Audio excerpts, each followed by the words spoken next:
태풍과 지진 그리고 폭설 등 자연재해로 인한 피해가 잊을만 하면 반복되고 있습니다. 재난이 발생하면 정부는 재해 복구비를 지원하고 있는데요. 하지만 지원비만으로는 삶의 터전을 잃은 사람들이 다시 일어서기에는 턱없이 부족하기만 하긴 합니다.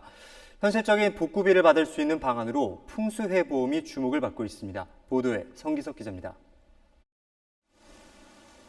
지난해 가을 전국을 강타한 태풍 미탁. 당시 전국적으로 7천여 곳이 태풍 피해를 입었습니다. 특히 강풍과 폭우로 강원과 경북 지역 주택 1,500여 세대가 물에 잠겼고 이재민도 2,500여 명이 발생했습니다. 정부는 전국 11곳을 특별 재난 지역으로 선포하고 9천억 원의 피해 복구비를 투입했지만 피해민들을 지원하기는 턱없이 부족했습니다.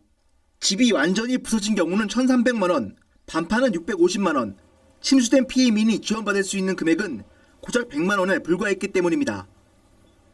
빚을 내서라도 어쨌든 간에 나중에 누가 갚든지 내가 죽을 때까지 갚든지 우리가 현재 들어갈 수가 있어야지. 자연재해 복구의 대안으로 제시된 게 바로 풍수해 보험입니다. 보험료의 최대 92%를 정부와 지자체가 부담하고 피해가 발생했을 때는 실제 피해 금액의 최대 90%까지 지원합니다. 예를 들어 8천만 원짜리 주택을 풍수해 보험에 가입하면 개인은 연간 3만 원 정도의 보험금만 내고 집이 완파되면 7,200만 원의 보상금을 받을 수 있습니다.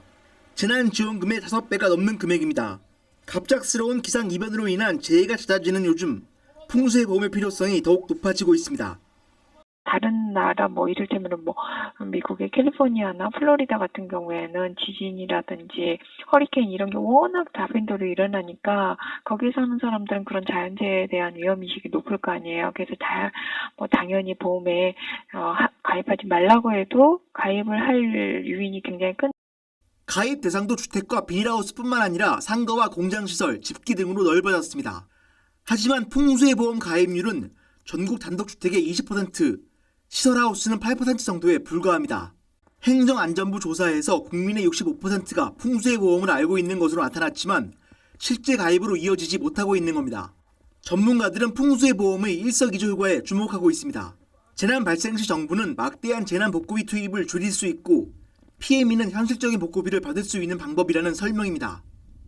1,000억이 났다. 그럼 그거를 복구를 하려면 평균적으로 이렇게 복구 비용을 보면 3배에서 4배 가까이 들어가더라고요. 그러니까 정부에서 그걸 다 복구 비용 하기 어렵잖아요. 그러니까 정부에서 상당히 많은 부분을 갖다가 보험료를 내주고 대신 일반 국민들이 그걸 갖다 들으면은 정부로도 부담이 적어지는 거고 어떤 그런 풍수의 손해를 갖다 봤을 때 상당한 도움을 갖다 받을 수 있다는 거죠. 풍수해 보험에 대한 보다 자세한 내용은 국민재난안전포털이나 지자체 재난담당부서, 주민센터 등을 통해 안내받을 수 있습니다. 헬로티비 뉴스 성기석입니다.